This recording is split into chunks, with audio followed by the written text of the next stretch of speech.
આજરોજ Kandla timber association તેમજ અન્ય પર્યાવરણ સંસ્થાઓ સાથે કચ્છ સામાજિક વનીકરણ વિભાગ દ્વારા કચ્છ જિલ્લામાં જુદા જુદા તાલુકાઓમાં જે ખેડૂતો છે તેમની સાથે જાગૃતિ વર્કશોપનું એક આયોજન કરવામાં આવેલ હતું.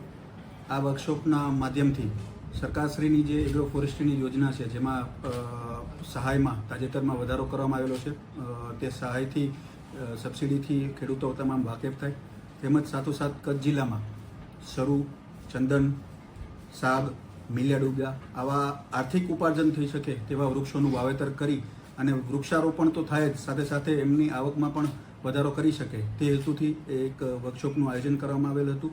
આ વર્કશોપમાં ઘણા બધા NGOs, રિટાયર્ડ ફોરેસ્ટ ઓફિસર્સ અને ટિમ્બર એસોસિએશન, વેલ્સપન, જુદી જુદી ઇન્ડસ્ટ્રીયલ ગૃહો ઘણા બધા આ વર્કશોપમાં જોડાયા હતા અને ખેડૂતો પણ જુદા જુદા તાલુકાઓમાંથી મોટા સંખ્યામાં ઉપસ્થિત રહ્યા હતા.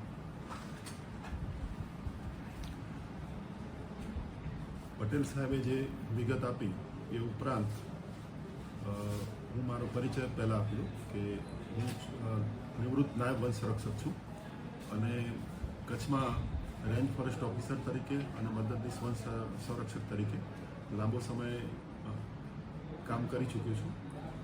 અત્યારે નિવૃત્તિ પછી મારી એક સંસ્થા છે સીડ ફાઉન્ડેશન. સીડનું ફૂલ ફોર્મ છે sustainable environmental and ecological development foundation. આ સંસ્થા દ્વારા સમગ્ર ગુજરાતમાં ખેડૂતોને જે એગ્રો ફોરેસ્ટ્રીનું વાવેતર કરે છે એમાં કાર્બન ક્રેડિટ દ્વારા આર્થિક સહાય ઉપલબ્ધ થાય એ માટે સમગ્ર ગુજરાતમાં કામગીરી થાય છે. અમારી સાથે શ્રી હરિભુજલ વિકાસ મંડળ તથા દિલ્હીની ટેરી સંસ્થા અને ઇન્ટરનેશનલ લેવલે વેરા અને VNV તથા રિન્યુ કંપનીઓ પણ જોડાયેલી છે. આ બધાનું સંકલન કરી અને ખેડૂતોને કઈ રીતે વધુમાં વધુ આર્થિક લાભ મળી શકે અને એમને માર્ગદર્શન પણ મળી શકે એનો મુખ્ય ઉદ્દેશ છે. 2021થી આ સંસ્થામાં જોડાયા બાદ વિવિધ જિલ્લાઓમાં આના માટે કાર્યક્રમો ચાલે છે અને ખેડૂતો મોટા પ્રમાણમાં વૃક્ષ વાવેતર કરે છે. પરંતુ કચ્છ એક સૂકો જિલ્લો છે અને કચ્છમાં પર્યાવરણીય સમસ્યાઓ પણ વધુ છે.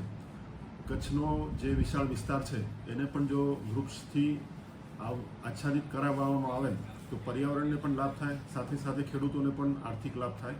આથી કચ્છમાં જે નાયબ વન સંરક્ષક શ્રી પટેલ સાહેબ તથા મિત્તલ સાહેબના માર્ગદર્શન હેઠળ સ્ટાફ દ્વારા અને ખેડૂતો દ્વારા જે ઝુંબેશ કરી અને વૃક્ષારોપણનું આયોજન વિચારેલ છે એ ખરેખર ઉમદા પ્રયત્ન છે અને એમાં સહયોગી થઈ અને અમે પણ કામ કરવા તત્પર છીએ.